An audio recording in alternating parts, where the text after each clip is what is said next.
The Progressive Era is one of the most interesting periods of American history, partly because it's one of these things in modern American history, certainly since the Second Industrial Revolution, that deals with issues that we are constantly dealing with today and have been dealing with since the development of the Second Industrial Revolution. The picture on the left is the inside of the Triangle Shirtwaist Company after the fire. We see a lot of pictures of the Triangle Shirtwaist Company fire from the outside, from the building on the outside, and I think what's important here is to see the devastation on the inside was really very bad too. And a lot of those things you see there are bodies. So what happened? On March 25th, 1911, a fire erupted at the Triangle Shirtwaist Company in Greenwich Village in Manhattan.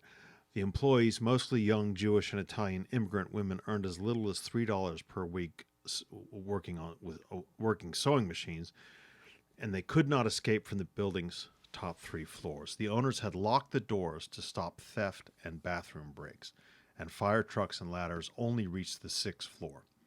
46 women jumped to their deaths, while 100 more died inside. The Triangle Shirtwaist Company was typical of manufacturing in the nation's largest city, a beehive of industrial production in small, crowded factories. In New York, some 30,000 manufacturing establishments employed more than 600,000 workers. The Triangle workers had already made labor history in 1909 when 200 tried to join the International Ladies Garment Workers Union and were fired. This sparked a general walkout of garment workers, what was called the uprising of the 20,000. The workers demanded, among other things, better safety in clothing factories. The strike led to the International Ladies Garment Workers Union contracts with hundreds of firms, but Triangle was not among them. The Triangle fire drew attention to the social divisions in America in the 20th century's first 2 decades, a period known as, again, the Progressive Era. Urbanization and labor conflict raised the issue of the government's responsibility to intervene in the economy and to mitigate social inequalities. The fire and its aftermath also highlighted how gender roles were changing as women took on new responsibilities in the workplace and in the making of public policy. Now, the image on the right is Teddy Roosevelt talking about raking up muck. And this is very important because the muckrakers were a major group a major, although not officially defined group, in progressive period. In this case, he's raking up the muck of the famous meat scandal, which we'll talk about later on in the lecture. And Roosevelt very, very famously said that journalists who talk about things like this were muckrakers who are trying to show all the bad sides of American life. But in fact, muckraking became a sort of badge of honor among these journalists, sort of what, like we say, investigative journalists now. So these are all these are just kind of the two biggest parts of the progressive era. Progressivism is described as a loosely defined movement to bring about significant change in American society and politics. It included businessmen who recognized the legitimacy of unions, members of female reform organizations who wanted protections for women and children, and social scientists who believed research could solve social problems. Everywhere, economic and political consolidation was apparent in America, from Wall Street's growing power to corrupt urban political machines. Progressives mounted a variety of efforts to preserve individual freedoms and personal self-determination, and sometimes even restrict them in a rapidly changing nation. The idea of freedom remained as contested as ever in progressive America. Now remember that it's not all calls for reform. This is a picture of the called Movie 5 Cents. It's a painting by John Sloan. It depicts the interior of a movie house. By this time, millions of people each week were flocking to see silent motion pictures. The audience included different classes and races, as well as couples and women attending alone. a very big hallmark of the progressive era. All right, so what am I going to talk about? An urban age and consumer society, varieties of progressivism, the politics of progressivism, and the progressive presidents, of which there were at least two, both of different parties, as it turns out. It's no surprise that one of the first big themes is the city. In the progressive era, the economy grew enormously as industrial production increased. The population boomed and consumer marketplace expanded. For the last time, farms and cities grew together, and agriculture entered its golden age, with growing cities demanding more agricultural goods. Farm families poured into the western Great Plains. Between 1900 and 1910, the combined population of Texas and Oklahoma increased by nearly 2 million. The Dakotas, Kansas, and Nebraska added 800,000 people. Major areas of commercial farming erupted in Arizona and California due to irrigation. But the city was the focus of progressive politics and the new mass consumer society, and the number of cities in the United States with a population of more than 100,000 grew. New York was the largest, with 4.7 million people. The inequalities of urban life apparent in the 1890s persisted, with immigrants living in slums and the very wealthy living in isolated neighborhoods and luxurious mansions. J.P. Morgan's financial firm directly or indirectly controlled 40% of all financial and industrial capital in the nation, while more than a third of mining and factory workers lived in poverty. The cities attracted writers and artists who captured its dynamism and modernity. Now, others saw cities as places where corrupt greed eroded traditional American values. A new generation of journalists writing for mass circulation national magazines exposed the problems of industrial and urban existence. Lincoln Steffens' series for McClure magazine, published as The Shame of the Cities, showed how party bosses and businessmen profited from political corruption. In the same magazine, Ida Tarbell pointed to the arrogance and economic machinations of John D. Rockefeller's Standard Oil Company. Teddy Roosevelt himself criticized this kind of journalism, calling it, as I said, muckraking, or the use of journalistic skills to expose the underside of American life. Novelists produced similarly critical works of fiction, such as The Jungle by Upton Sinclair, whose descriptions of unsanitary slaughterhouses and rotten meat led directly to the passage of the Pure Food and Drug and Meat Inspection Acts of 1906. Here is a famous photograph. Now, this has been colorized it's around 1900. It was originally black and white. Shows a teeming street life of Mulberry Street on New York's densely populated Lower East Side. The massive immigration of the early 20th century transformed the life of urban centers throughout the country and helped spark the progressive movement. Here's another painting, William Sontag, right? He was fascinated by the scenes of urban life. In this painting, The Bowery at Night, he depicts a boisterous New York street scene, complete with streetcars, private carriages, and crowds of people making their way beneath an elevated railroad.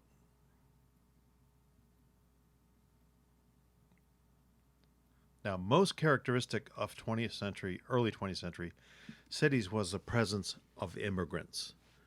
The new immigration from Southern and Eastern Europe reached its peak in the progressive era between 1901 and 1914. About 13 million immigrants came to the United States, mostly from Italy, Russia, and the Austro-Hungarian Empire. This wave of immigration was part of a global process of immigration caused by industrial growth and agricultural decline. Between 1840 and 1914, when World War I halted migration from Europe, nearly 40 million people emigrated to the United States, and another 20 million moved to other parts of the Western Hemisphere, including Canada, Argentina, Brazil, and the Caribbean. While many of these immigrants, pushed and pulled by a variety of factors, moved to America freely, not all emigrated as, quote, free labor, unquote. Large numbers of Chinese, Mexican, and Italian migrants were bound to long-term labor contracts signed with labor agents in their home countries who provided the contract workers to American employers. Most European immigrants to America entered through Ellis Island in New York Harbor, which became the main facility for processing immigrants. Those who failed a medical examination or were judged to be anarchists, prostitutes, or otherwise undesirable were sent home. Millions of Americans today can trace their ancestry to Ellis Island immigrants. At the same time, Asian and Mexican migrants came to the American West, mostly through San Francisco and El Paso, Texas. Many ended up growing citrus crops in the San Gabriel Valley of California. By 1910, 1 of every 7 people in America was foreign-born, the highest percentage in American history. More than 40% of New York's population was born abroad, and as was more than 30% in other major cities like Chicago and Milwaukee. Many immigrants moved west, most of them settling in industrial centers. By 1910, nearly 3/5 of the workers in the 20 leading manufacturing and mining industries were foreign-born. The new immigrants imagined America as the land of freedom, where everyone enjoyed equality before the law, worshipped as they pleased, found economic opportunity, and were emancipated from their homeland's oppressive social hierarchies. Agents sent abroad by the American government attempted to discover why such large-scale immigration was occurring. The main impetus was a desire to attain freedom and engage in economic activities to eradicate their hopeless poverty.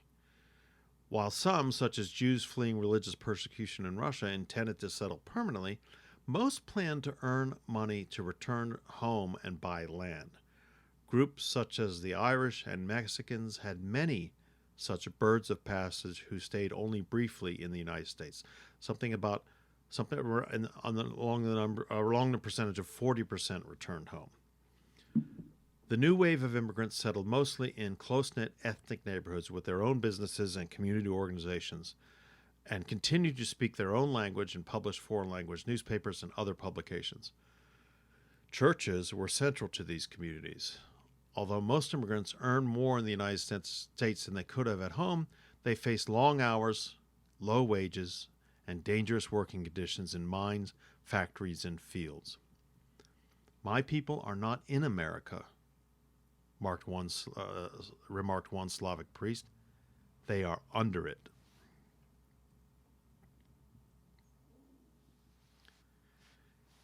Here is a picture called City of Ambition, 1910, by the very famous photographer, Alfred Stieglitz.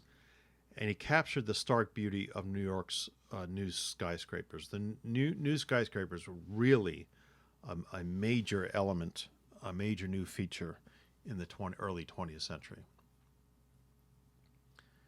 And this is a photograph by Lewis Hine, which depicts a young thread spinner in Vermont.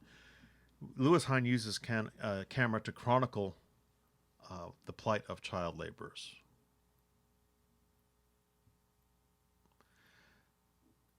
This table shows the rise of the city between 1880 and 1920. Okay, you can see that it just absolutely expands, more than doubles. 20% in 1880, 68% in 1920. And here's an illustration from a 1912 publication called The New Immigration. It depicts the various types entering the United States, and it sort of attempts to be an ethnography of who's coming in, and you have to kind of zoom in to see the different types, but they're sort of stereotypical pictures of people dressed in what people thought was indigenous garb or native garb or traditional garb from their home countries. Here's an immigrant from Mexico arriving around 1912 in a cart drawn by a donkey. And here is a table of immigrants and their children as percentage of the population in 10 major cities in 1920. Okay, you can see New York leads it with 76%, huge number, and then Los Angeles at the bottom with 45%. But these are the 10 largest cities, were the 10 largest cities at the time. Long live the land of the free, a piece of sheet music published in 1911 and directed at Jewish immigrants. It celebrates the United States as the land of the free, and you can see that the title is also written in Hebrew above the English language title. Cities were also the birthplace of a mass consumption society that gave new meaning to American life. The promise of American life had always, in part, resided in the enjoyment of goods that in other nations were available only to the wealthy.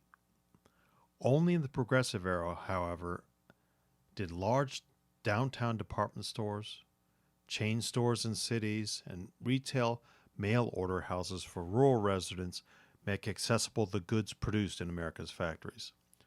Some of these goods included electric sewing machines, washing machines, vacuum cleaners, and record players. Though low wages, unequal income distribution, and Southern poverty limited the extent of the consumer economy before World War II, in the Progressive Era, mass consumption became a cornerstone of American freedom, understood as the abundance of goods offered by a modern capitalism.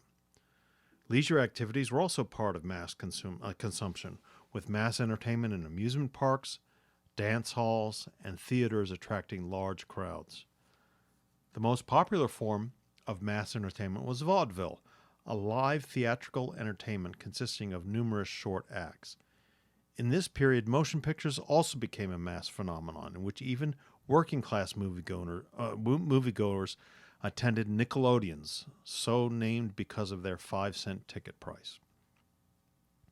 Traditional gender roles also changed dramatically as women were newly visible in public places such as workplaces, stores, and sites of entertainment. More and more women worked for wages, and although black and immigrant women were still confined to low-paid, low-skilled jobs, native-born white women were found expanding opportunities in white-collar work. Women workers were no longer only young, unmarried white women and adult black women. In 1920, of 8 million women working for wages, a quarter of them were married and living with their husbands. Working women became symbols of female emancipation, showing economic independence from men and moving beyond their traditional roles as wives and mothers. Charlotte Perkins Gilman wrote Women and Economies in 1898 to demonstrate that women were seeking lifelong careers and would find their freedom through the workplace. In the home, Gilman argued that women found oppression as a servant to her husband and children. Prevailing gender norms made them incapable of contributing to society or enjoying freedom. Their desire to participate in the new mass consumer society caused many women, both native and immigrant, to earn money independently of their families. This sometimes caused great friction, especially in immigrant families who sought to maintain their cultural practices under the constant threat of new American ways of life.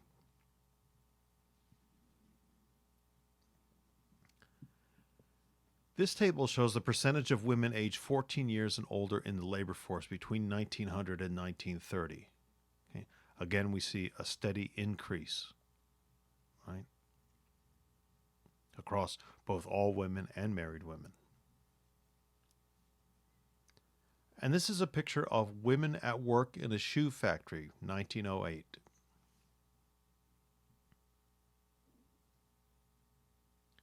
Here's a drawing called Return from Toil, drawn by John Sloan for the radical magazine The Masses, and it pictures working women not as downtrodden, but as independent, stylish, and self-confident.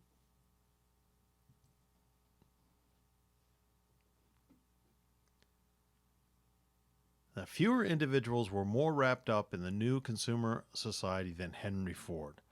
Ford did not invent the automobile, which he's often given credit for, but he created production and marketing techniques that brought it within reach of ordinary Americans. In 1905, he founded the Ford Motor Company, one of many small automobile manufacturers at the time.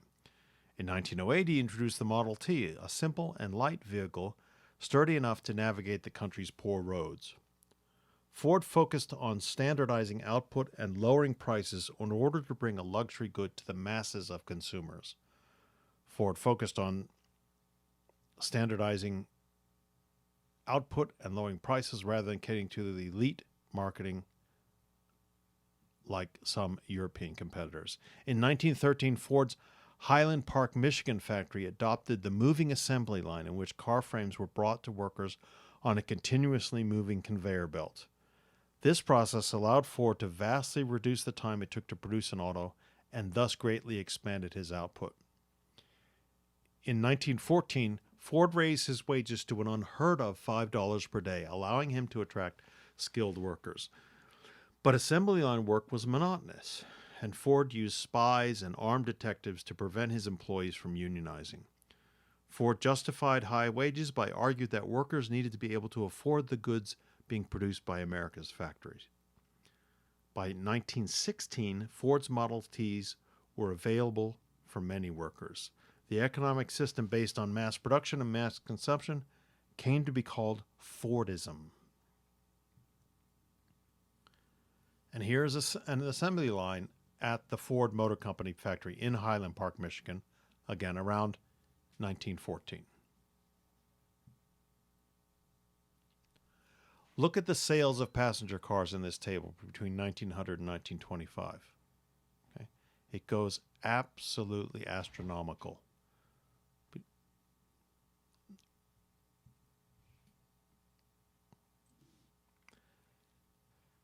As production shifted from capital goods, that is steel, railroad equipment, things like that, to consumer products, a new advertising industry perfected ways to increase sales, often by linking goods with the idea of freedom. Many products use liberty as a brand name or use images of liberty as a sales device. Edward Fileni, a department store magnate, called consumerism a school of freedom as consumers made individual choices on basic questions of living. Abundance came to define the American way of life, in which personal fulfillment was attained through acquiring material goods. But if abundance's promise shifted this search for freedom to the private life, it inspired political activism, as those excluded from mass consumption demanded inclusion. The desire for consumer goods led many workers to join unions and demand higher wages, and the claim that monopolistic corporations artificially raised prices at the expense of consumers became a weapon against the trusts. Consumer economy gave rise to ideas, a living wage, and an American standard of living that offered a new language for criticizing inequalities of wealth and power. In his book, A Living Wage, 1906, Father John A. Ryan suggested that a decent standard of living was a natural and absolute right of citizenship. Ryan attempted to translate into American terms Pope Leo XIII's declaration of 1894, which endorsed social justice over competitive and individualistic competition. Demands for a living wage and a decent standard of living were part of the promise of the Progressive Era, in which some, like Simon W. Patton, predicted that want and scarcity were disappearing, with capitalism providing abundance and leisure for all. This is one of the numerous advertisements of the early 20th century that invoked the Statue of Liberty to market consumer goods, in this case, a brand of crackers. And here's a picture of crowds congregating on a New York street in 1896 at the opening of Siegel and Cooper's department stores, one of numerous emporiums of commerce that reflected the rise of mass consumption as an essential element of the American standard of living.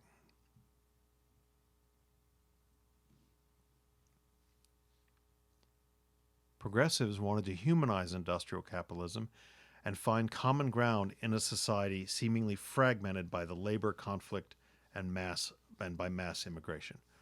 While some desired a return to a competitive marketplace of small producers, others accepted that the large corporation and looked to the government to combat a growing concentration of wealth and to ensure social justice. Others located freedom in a private sphere of personal fulfillment and self-expression.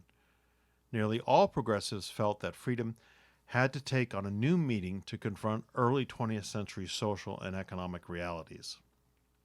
All kinds of workers complained of a loss of freedom in this period. Large auto, electrical, steel, and other companies sought greater control over the work process and help and found help in Frederick W. Taylor's method of scientific management, which was a way of increasing production and profits by scientifically studying and controlling costs and work practices. Many skilled laborers saw Taylorism, in which the role of workers became obeying the detailed instructions of their supervisors, as an assault on their traditional control over work processes, and thus a loss of freedom. Greater numbers of white-collar workers, such as salespeople, salary professionals, corporate managers, while making higher incomes than most workers, experienced their work as a loss of freedom, as they once would have owned their own business. These developments made industrial democracy and industrial freedom central to progressive language and demands. Many progressives, such as Louis Brandeis, an ally of the labor movement and President Wilson's appointee to the Supreme Court in 1916, believed that unions were necessary to give workers a role in economic decision-making over not just wages and working conditions, but also managerial decisions such as layoffs and profit distribution.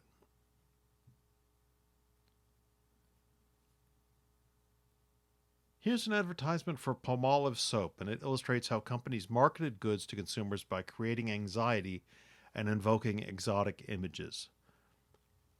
The accompanying text, again, you'll have to sort of zoom in on this, promises a perfect skin and includes an imagined image of Cleopatra, claiming that the soap embodies ancient beauty arts.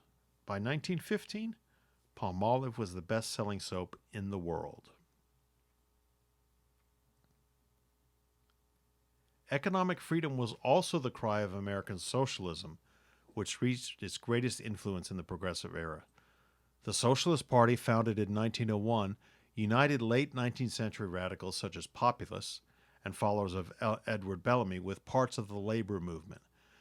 The party called for immediate reforms like free college, laws to improve working conditions, and it ultimately proposed democratic control over the economy through public ownership of railroads and factories. By 1912, the Socialist Party had 150,000 dues-paying members, published hundreds of newspapers, had significant support in the American Federation of Labor, and elected dozens of local officials. Socialism flourished in immigrant communities, such as among Jews in the Lower East Side of New York City and Germans in Milwaukee, and also gained support among farmers in old populous states like Oklahoma and mining regions like Idaho and Montana. Most important in spreading socialist ideas and linking socialism to American ideas of equality, self-government, and freedom was Eugene V. Debs, the former railroad union leader jailed during the Pullman strike of 1894. For 2 decades, Debs toured the nation, preaching that political equality and economic freedom could only be won by socialism's democratic control of the economy. Debs united the disparate and often dueling factions of the party, including New York's Jewish immigrants, prairie socialists of the West, and native-born intellectuals. As socialism gained in strength in Europe, and particularly in the Atlantic world, Debs led socialism forward in America too. In 1912, he received 900,000 votes for president, nearly 6% of the total. And the socialist newspaper An Appeal to Reason had the largest weekly circulation in the nation. Here's a picture of roller skaters with socialist leaflets during a New York City strike in 1916. Okay. If you look in on their banners, you can see the word scab. A scab is a worker who crossed the picket line during the strike, and socialists used children very often to distribute their messages. Now, although the Socialist Party never won more than 6% of the vote nationally, it gained control of numerous small and medium-sized cities between 1900 and 1920. And that's shown in this map, right? In the map has a part where you zoom in and you see the industrial Midwest, the upper Midwest, and it shows you how strong, right, socialist parties were in gaining control over small and medium-sized cities.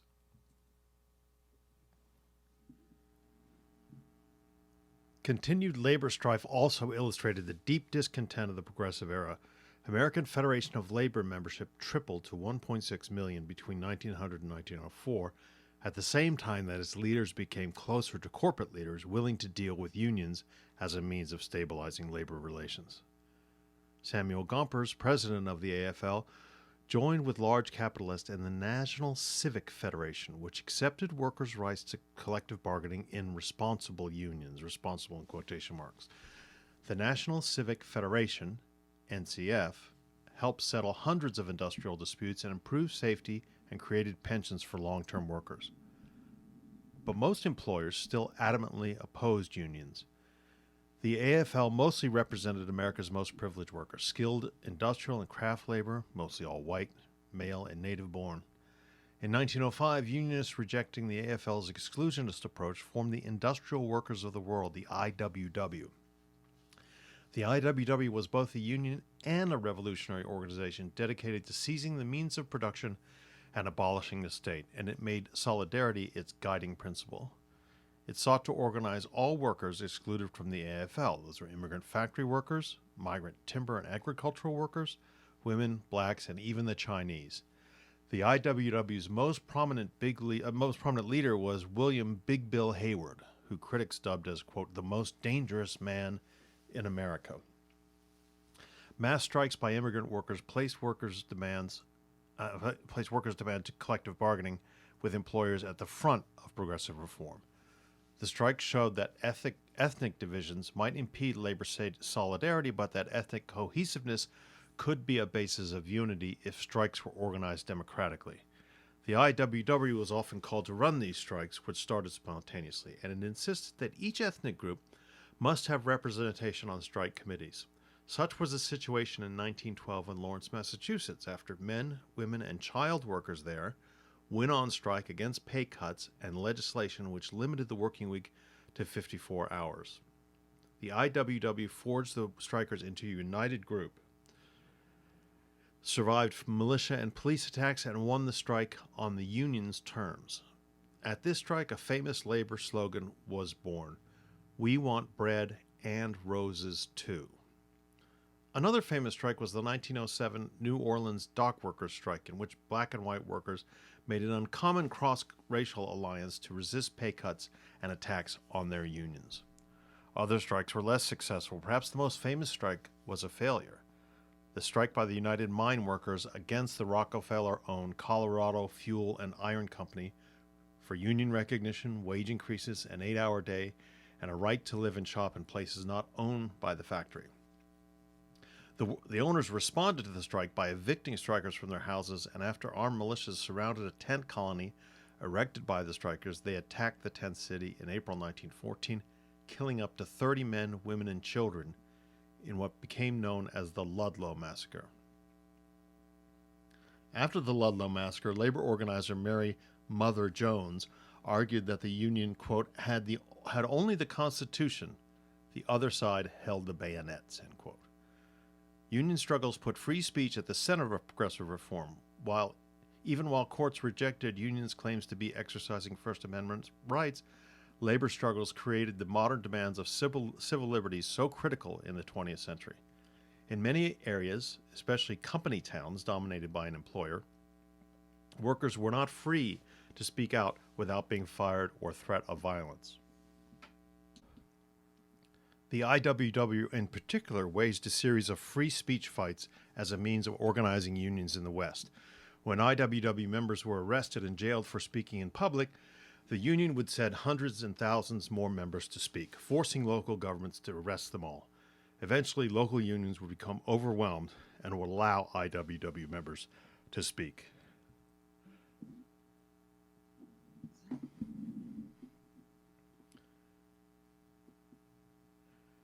Here is one big union, the emblem of the industrial workers of the world. This is very what art historians call constructivist, right? It's not about the construction business, but it's a type of art. You see it in a lot of Soviet posters and stuff from this period as well. And here are striking New York City garment workers carrying signs in multiple languages, 1913. Again, if you zoom in, you can see them in Italian and Hebrew and in other languages. And this is a picture of the children of Lawrence, Massachusetts. They were strikers marching in New York City during the epic labor confrontation of 1911. Now, feminism. Feminism first became a widely used word in the Progressive Era. Inspired by the writings of Charlotte Perkins Gilman, the Feminist Alliance, a small organization of New York professional women, developed plans to aid women in their community by building apartment houses with communal kitchens, cafeterias, and daycare centers to free women from the constraints of the home. However, the women were unable to obtain a mortgage, and the buildings were never built. In 1914, a mass meeting in New York that debated the question, "What is feminism?" was organized by Heterodoxy, a women's club in Greenwich Village. New feminism's attack on traditional gender norms and sexual behavior added a new dimension to the idea of personal freedom. Heterodoxy was part of a new radical bohemia, which is a social circle of artists, writers, and others who reject conventional rules and practices. And its definition of feminism merged calls for the vote and greater economic opportunity with open discussions of sexuality. Before World War I, in Greenwich Village and equivalent neighborhoods in Chicago, San Francisco, and other cities, the, quote, lyrical left, end quote, took shape that included discussion clubs, experimental theaters, and magazines, and which anticipated the emancipation of the human spirit from 19th century prejudices. Isadora Duncan's New Expressive Dance was one symbol of the era. Freedom was central to the lyrical left's vision of society, but their individualistic notions of freedom were quite different from other progressives' interest in order and efficiency. Yet sexual freedom came alive in the period. Free sexual expression and reproductive choice became critical elements of women's liberation for many women. The sexual theories of the founder of psychiatry, Sigmund Freud, were popular. New sexual attitudes spread beyond Bohemia to many young, unmarried, and independent women, and the new tolerance for sexual freedom drew gay people to Greenwich Village for the first time. But the new sexual attitudes spread far beyond Bohemia. They flourished among the young, unmarried, self-supporting women who made sexual freedom a hallmark of their oft-proclaimed personal independence.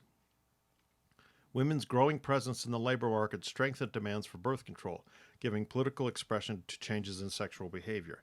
In the 19th century, the right to control one's body meant the ability to refuse sexual advances, including those of a husband, but now it meant enjoying an active sexual life without necessarily bearing children. Emma Goldman, an anarchist and Lithuanian immigrant, regularly wrote and lectured about the right to birth control, called for a more enlightened view of homosexuality, and was arrested frequently. Margaret Sanger placed birth control at the center of the new feminism. By 1914, after facing censorship from the U.S. Post Office for writing about how to use birth control, she openly advertised birth control devices in her journal, The Woman Rebel. She argued that no woman could be free who did not control her own body and decisions about whether to become a mother. In 1916, when Sanger opened a clinic in a working-class area of Brooklyn and started giving contraceptive devices to poor Jewish and Italian women, she was jailed for a month. Labor radicals and cultural modernists, not just feminists, promoted Sanger and birth control, and Sanger's struggles illustrated the way in which local authorities and national obscenity legislation set rigid limits to Americans' freedom of expression. And here's a 1900 cartoon from Puck, Divorce, the Lesser Evil. On the left, a quarreling husband and wife are chained to an unhappy marriage. Justice is about to sever the marriage with her sword, while a church minister, tries to prevent her. Divorce laws had been liberalized after the Civil War. The United States, by the 1890s, had the highest divorce rate in the Western world. In the caption here, the church declares divorce an awful morality, to which justice replies, divorce is rather an aid to morality. And here's a popular sheet music cover with a modern woman erasing the word obey from marriage vows. And here is Isadora Duncan, who I mentioned a minute ago. The most famous dancer of her time by far, but she brought a new freedom to an old art form.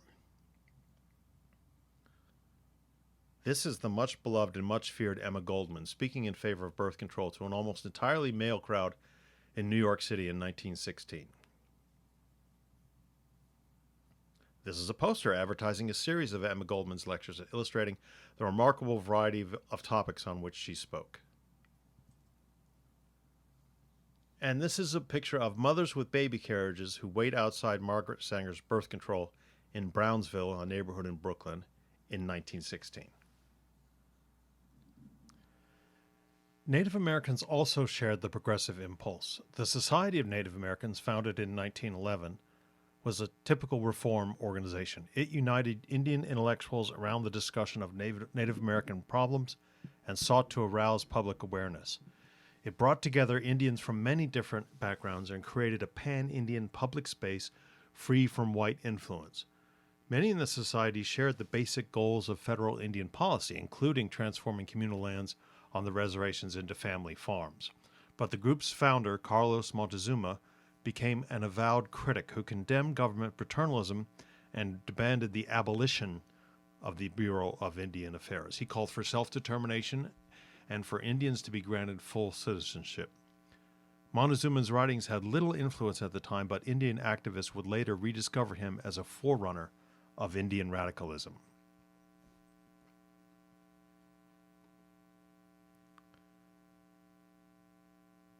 Populism was also a worldwide movement. In the early 20th century, cities around the world experienced similar problems caused by industrialization and massive growth. In 1850, only two cities, London and Paris, had a population of 1 million, of more than 1 million. By 1900, there were 12 in Europe and in the United States. New York, Chicago, Philadelphia, the U.S. ones. Reformers around the world exchanged ideas and proposed new social policies.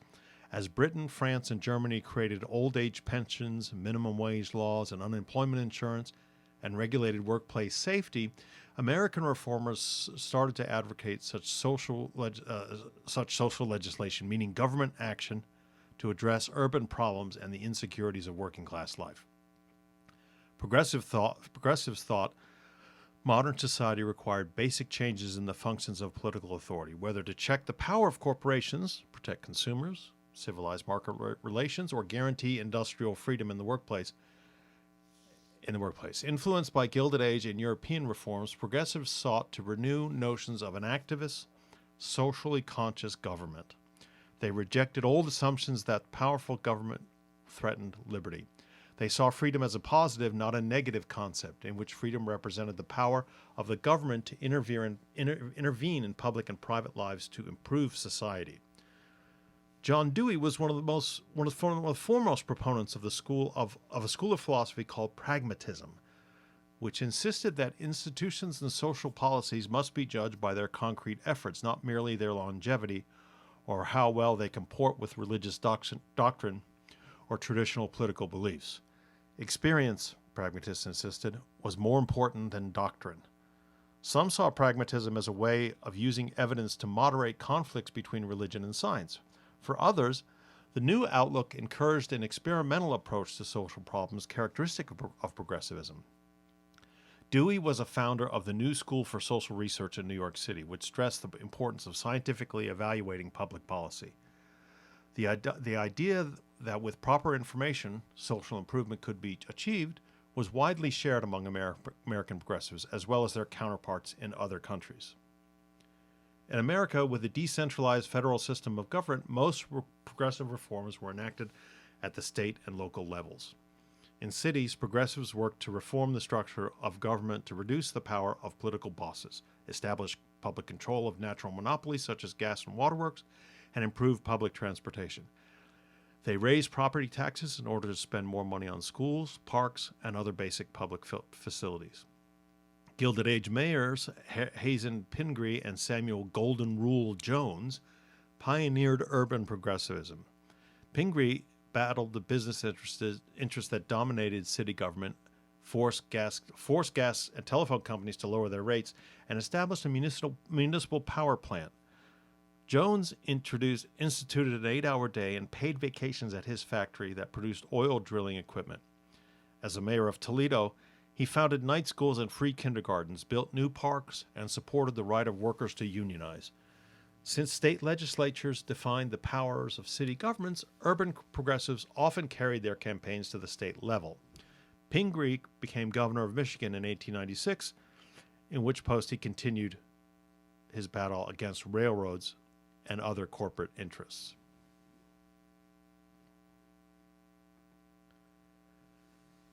This is a photograph from 1910 that depicts needy constituents in New York's needy constituents of New York political boss Timothy Big Tim Sullivan receiving free pairs of shoes. Each year, Sullivan distributed 2,000 pairs on his mother's birthday. Such largesse endeared political bosses to many voters and to the annoyance of municipal reformers.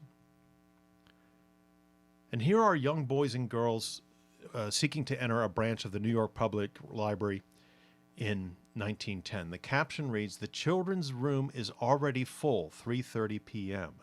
But yet it's so popular that they're trying to get in. Hoping to help uplift and assimilate the new immigrants and their children, libraries expanded rapidly during the Progressive era. And here's a picture of nursery children at play at the Italian Industrial School in New York City, one of numerous institutions established in the Progressive era to improve life in urban centers.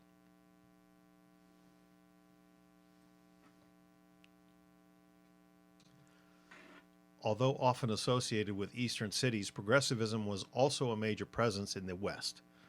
Former populists and those who believed in the moral power of the frontier were attracted to regulation of railroads and other corporations and the promise of direct democracy. Important populists in the West were Hiram Johnson of California and Robert La Follette of Wisconsin, Fighting Bob La Follette. Oregon stood at the forefront of progressive reform. Progressives established the Oregon system, which included direct legislature, direct primaries, initiative, referendum, and the recall. Women gained suffrage in the state. The Oregon system was supported by middle-class reformers and reform-minded workers and farmers. Other states adopted the Oregon system. In California, progressives dismantled the power of the Southern Pacific Railroad. In Wisconsin, Robert La Follette made the state a laboratory for democracy, end quote. Instituted a series of reforms called the Wisconsin School, which included primary elections, taxation of corporate wealth, and state regulation of utilities. Wisconsin offered the most striking merger of the social and political impulses that went under the name progressivism. Progressives wanted to restore democracy by returning political power to citizens and civic harmony to a divided America. Afraid of violent class conflict and corporate power, they thought political reforms would help create a unified people devoted to greater democracy and social reconciliation. But increasing government power made it more necessary to determine who should be able to participate in politics. Progressive political forms were often contradictory. The electorate was expanded and contracted, empowered and removed from influencing government. Democracy was expanded by the 17th Amendment, which made U.S. senators elected by popular vote rather than by state legislatures, by the adoption of popular election of judges, and by primary elections among party members to select candidates. Several states adopted the initiative, which in which voters proposed legislation, the referendum, where voters directly vote on a proposal, and recall, where voters can remove officials. The era ended with suffrage for women, the largest democratic expansion in American history. But some progressive reforms also restricted democracy, notably the disenfranchisement of blacks in the South. Many localities replaced elected mayors with appointed nonpartisan commissions or city managers, removing local government from the control of political machines, but also popular control. New literacy tests and residency and registration requirements limited the right to vote among the poor and migrants. Progressive electoral reforms marked a retreat from the notion that voting was an inherent right of American citizenship. Most progressives were leery of the real world of politics in which people pursued narrow class, ethnic, or regional interests. Many progressives thus turned to college professors or other experts, believing government could ensure intelligent rule over society through a democracy run by these impartial experts unaccountable to citizens. This was part of progressives' impulse towards order, efficiency, and centralized management as a means of ensuring social justice. In Drift and Mastery, published in 1914, Walter Lippmann argued that the nation could either continue to drift, operating according to a dated belief in individual autonomy, or embrace mastery, using scientific inquiry to address modern social problems. For Lippmann and others, political freedom rested not in direct political participation, but in the formation of public policy by the most qualified.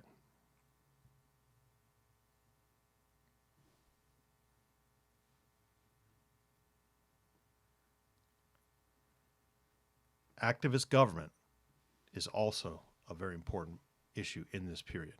Progressivism also contained a more democratic vision of an activist government, perhaps best expressed by women reformers. Still unable to vote and hold office in most states, women were central to progressive politics. They challenged barriers to political participation and elaborated a democratic grassroots vision of government. They were moved to act most often by the conditions faced by poor immigrant communities and women and child workers. The era's most prominent female reformer was Jane Addams. Addams never married and resisted expectations to become tied to a family as a mother and wife. Instead, in 1889, she founded Hull House in Chicago, which was a settlement house dedicated to improving the lives of the immigrant poor. Settlement house workers moved into poor neighborhoods, built and ran schools, employment bureaus, and health clinics, and helped women victims of domestic abuse. By 1910, more than 400 settlement houses had been established in cities around the nation. Addams typified the era's new woman, as increasing numbers of women went to college and entered professions such as social services, nursing, and education. Middle-class women's efforts to help the poor, working women, and children helped expand government role in society. Through settlement and other social work, these women learned that legislation was necessary for dealing with housing, income, and health inequalities.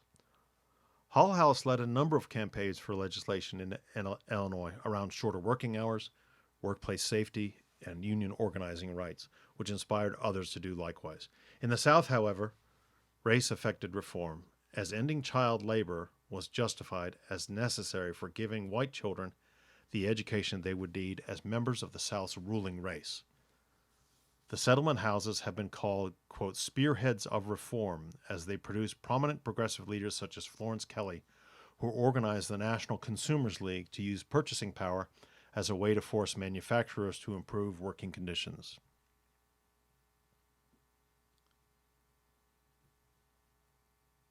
Here's a visiting nurse on a New York City rooftop, 1908. Efforts to uplift the immigrant poor offered new opportunities for professional employment to many women during the progressive era. Lots of students ask me why she's on the roof, and what would happen is nurses would go into tenement houses, treat people, go up the stairs and treat people on different floors, check on people on different floors. When they reached the top, rather than walk all the way down, they went onto the roof and were able to go into the next building through the staircase entrance on that building's roof. It was also a way for criminals to move back and forth between different buildings. This is Mary W. Howard, Mayor Mary Howard of the Town Council of Kanab, Utah. The town council served from 1912 to 1914, the first all-female municipal government in American history. And as you know, suffrage is probably the largest issue in this period. After 1900, the campaign for women's suffrage became a mass movement for the first time. The National American Women's Suffrage Association's membership grew from 13,000 in 1893 to more than 2 million by 1917, and its campaigns had some success in states, half of which allowed women to vote in local elections regarding schools. It won women's suffrage in Wyoming, Colorado, Idaho, and Utah. The West also led the way in women holding public office. Between 1910 and 1914, 7 more Western states gave women the vote. These campaigns were conducted with a new spirit of militancy and used modern methods of advertising, publicity, and entertainment characteristic of a mass consumer society. But state campaigns were costly, and increasingly, efforts focused on gaining suffrage at the national level. The celebration of women's domestic role actually inspired the suffrage movement. Many progressive proposals emerged from the idea that the state should protect women and children, and female reformers formed a movement for improving the lives of poor mothers and children.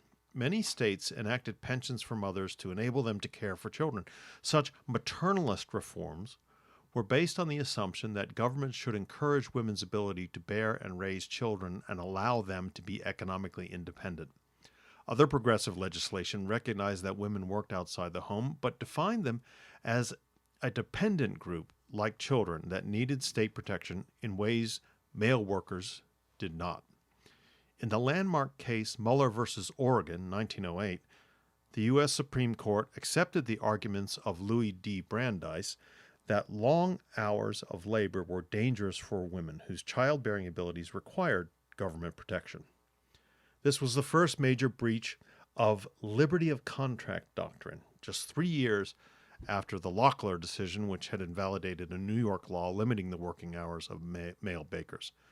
But the costs of Muller were high, as while even more states passed protective laws for women workers, these laws both benefited women and tied them to their family roles and reinforced gender discrimination and exclusion in labor markets. Though the use of government to regulate working conditions raised questions about liberty of contract, maternalist policies built gender inequality into the early foundations of the welfare state. Some progressives like Brandeis envisioned a welfare state that was rooted in the notion of universal economic entitlements, including the right to a decent income and protection against unemployment and work-related accidents. This vision enjoyed considerable support in the progressive era, and by 1913, 22 states had enacted workmen's compensation laws to benefit both male and female workers. This legislation wedged open the door for broader programs of social insurance. Here, mounted on a white horse and wearing a white cape, Inez Milholland evokes the image of Joan of Arc as she waits to lead a suffrage parade in Washington, D.C. 3 years later, she collapsed and died at the age of 30 while on a suffrage lecture tour in California. And here's Mary Pickford, one of the era's most celebrated movie stars, and she publicized her support for women's suffrage in this photograph from around 1910.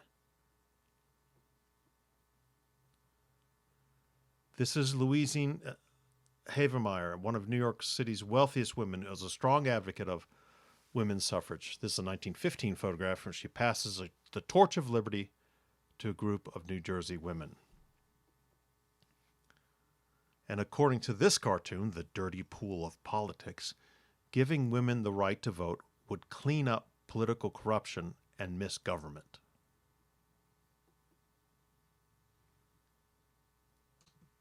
The most significant political development of the early 20th century was the rise of the national state in America. Nationalization was occurring everywhere. National corporations dominated the economy. National organizations such as the AMA, the American Medical Association, began to raise incomes and respect of professions. Even sports developed national leagues in this period. Progressives believed that only an energetic national government could establish the social conditions of freedom. Poverty, economic insecurity, and an absence of industrial democracy were national problems that they felt could only be solved nationally. Herbert Croly, editor of the New Republic, argued that the democratic national state was an alternative to the forces that controlled Americans' lives, whether the narrow interests that manipulated politics or corporations. Croly suggested that Jeffersonian ends of democratic self-determination and individual freedom could be secured only through Hamiltonian means of government intervention in the economy. Theodore Roosevelt was the first progressive-era president to address this question. As vice president, Roosevelt became the youngest president ever to hold office after an anarchist assassinated William McKinley in 1901. He was an impetuous and energetic man who celebrated the strenuous life of manly adventure and daring, and he became the model for the 20th century president, actively and continuously involved in domestic and foreign policy and setting the political agenda. Roosevelt advanced a program he called the Square Deal, which addressed problems of economic consolidation by distinguishing between good and bad corporations. Soon after taking office, Roosevelt shocked the business world, by prosecuting the Northern Securities Company, a holding company created by the financier J.P. Morgan, to run 3 Western railroads that monopolized rail transport between the Great Lakes and the Pacific. In 1904, the Supreme Court handed the antitrust movement a significant victory by ordering Northern Securities dissolved. Roosevelt also believed the president should help settle labor disputes as a neutral third party and not simply act in favor of business as had previous presidents. In 1902, when a strike paralyzed the coal industry, he brought union leaders and managers to the White House and settled the strike by appointing a commission. Re-elected in 1904, Roosevelt advocated more direct economic regulations, including reinforcing the Interstate Commerce Commission, the ICC, whose powers had been restricted by the Supreme Court. In 1906, public opinion had shifted to support Roosevelt, and Congress passed the Hepburn Act, giving the ICC the power to set railroad rates, an important step in giving the federal government regulatory power.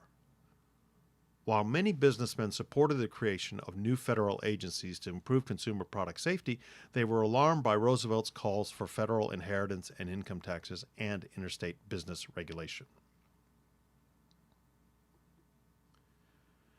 And here's a perfect picture that shows Roosevelt's energy and his sort of dynamism. This is him addressing a crowd in 1902. And this is a 1904 cartoon, Putting the Screws on Him. It depicts Theodore Roosevelt squeezing ill-gotten gains out of the trusts.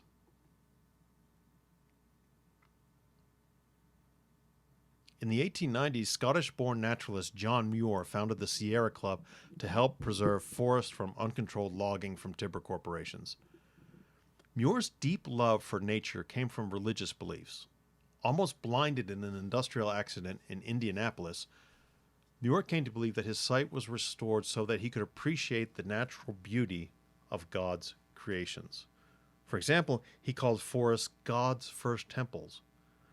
Like the transcendentalist, he lamented the intrusion of civilization on the natural environment. Muir developed a broad following as Americans came to see nature as a place for recreation and personal growth. Roosevelt was also an avid outdoorsman. While the United States led the world in conserving wilderness areas, having established the first national park at Yellowstone in 1872, it had no national conservation policy until Roosevelt's administration. He ordered millions of acres be set aside as wildlife preserves and urged the creation of new national parks. Conservation was typically progressive in some ways. Experts would help the government serve the public good while preventing, quote, the special interests from damaging the environment.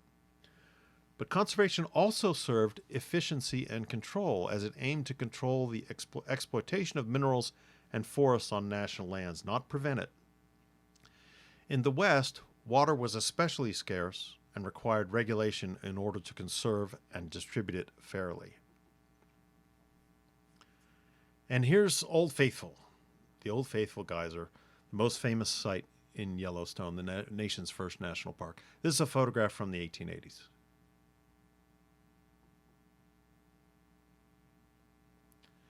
And here's Teddy Roosevelt himself in the center, posing with a group in a grove of giant sequoia trees in California in 1903. He called on Americans to protect these monuments of beauty.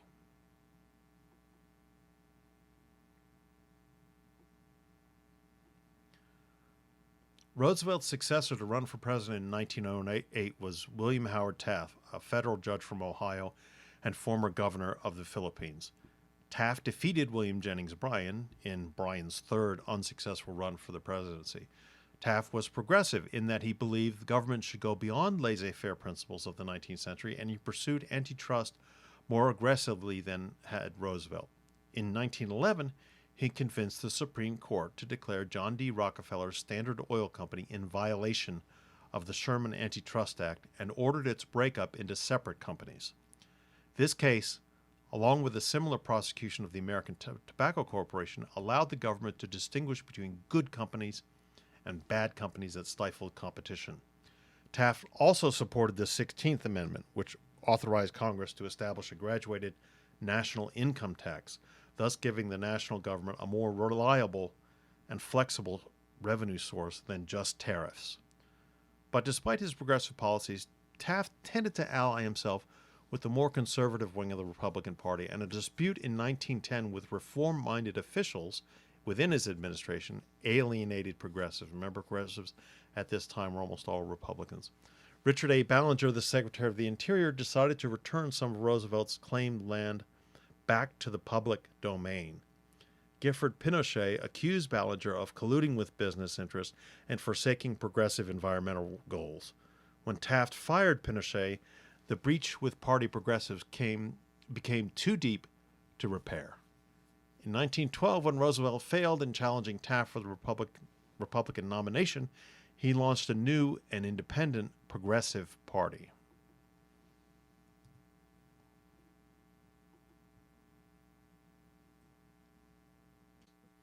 Now the 1912 presidential campaign. The different tendencies in progressive thought were exposed in the 1912 presidential campaign, which saw a four-way contest among Taft, Roosevelt, Woodrow Wilson, the Democratic candidate, and the socialist Eugene Debs. They each took a different position in what became a national debate on the relationship between political and economic freedom in the age of big business. Taft, the most conservative, argued that economic individualism should still be the basis of society if business and government work together to solve social ills. Debs stood at the opposite end of the political spectrum from Taft, and although most Americans did not support socialist revolutionary goals, the socialist proposals for public ownership of railroads and banks, unemployment insurance, and laws limiting working hours and setting a minimum wage were typically progressive. But it was the fight between Roosevelt and Wilson over the federal government's role in the economy that captivated most voters in 1912. While they both believed government was necessary to preserve individual freedom, they disagreed about the dangers of increasing government power. Wilson, believing in states' rights and laissez-faire, was progressive in his policies as New Jersey's governor, where he helped create workmen's compensation and state regulation of utilities and railroads. Influenced by Louis D. Brandeis, Wilson argued that government had to be independent of big business and restore market competition without creating big government. His program, The New Freedom, involved strengthening antitrust policies, protecting workers to organize unions, and encouraging small business. Wilson thus hoped to create conditions for real economic competition without increasing government regulation of the economy. To Roosevelt and his supporters, Wilson's program was outdated, as it focused on small business but ignored inevitable economic concentration on the interests of professionals, consumers, and labor. Roosevelt's program, New Nationalism, accepted bigness and the need for strong government regulation to check its abuses. Roosevelt proposed heavy personal and corporate taxes and federal regulation of industries such as rail, mining, and oil. His Progressive Party adopted a platform with many other progressive reforms, such as women's suffrage, an 8-hour day, and living wage for workers, and a national system of social insurance covering medical care, unemployment, and old age. The program contained much of the agenda that came to define liberalism in the 20th century. A redefinition of what it meant to be an American united many strands of progressive-era thought. Theodore Roosevelt's New Nationalism was one example. Roosevelt wanted immigrants to Americanize rather than retaining cultures and customs from their countries of origin. He also believed that fitness for citizenship, or lack thereof, was both inborn and related to past historical experience. Only persons with the capacity for self-control, that is mainly white people, were capable of participating in democracy. He argued that the government should provide for the well-being of its people to make them better citizens, while retaining the view that only persons with the right kind of character were really qualified for citizenship. Roosevelt's concept of Americanism, although closed to blacks and Asian Americans, was open to more people than the outlook of his contemporaries, who also excluded the new immigrants from Europe. But its coercive potential would become starkly evident a few years later, when the United States entered World War II and the government demanded absolute loyalty from all Americans and the immediate assimilation of immigrants. And here is a map of course, the presidential election of 1912. And although Wilson gets an enormous number of electoral votes, you can see that the popular vote, he swamps the popular vote too in many ways, but that progressive split between Taft and Roosevelt really ends up hurting the Republican Party. And Debs gets 900,000 votes, which is not insignificant at all. Here, by the way, is the not insignificant Eugene Debs, Socialist Party candidate, speaking in Chicago during the 1912 presidential campaign. So on to Woodrow Wilson. As I said, the split in the Republican Party gave Wilson a resounding victory, although Roosevelt came in second, by the way, embarrassing Taft. Wilson became a strong and effective president. He regularly dealt with Congress regarding legislation, and he was the first president to hold regular press conferences. He was also the first president to deliver his messages personally to Congress. With Democrats controlling Congress, Wilson pushed to implement his particular progressive vision. He passed the Underwood Tariff, which reduced duties on imports but made up for them with a graduated income tax on the wealthy. The Clayton Act of 1914 exempted unions from antitrust laws and barred courts from issuing injunctions that limited workers' rights to strike. Other laws outlawed child labor, limiting work in railroads to 8 hours a day, and gave credit to farmers who stored their crops in government warehouses. Some of Wilson's policies seemed to be more in line with Roosevelt's new nationalism than with his own new freedom agenda of 1912, and he abandoned antitrust for more government economic regulation. Wilson pushed Congress to create the Federal Reserve System in 1913, which gave government-regulated banks the ability to issue currency, help failing banks, and influence interest rates. In 1914, at Wilson's urging, Congress also created the Federal Trade Commission, tasked with investigating and prosecuting unfair business activity such as price fixing and monopoly. By 1916, progressive-era efforts had vastly increased the powers of the national state.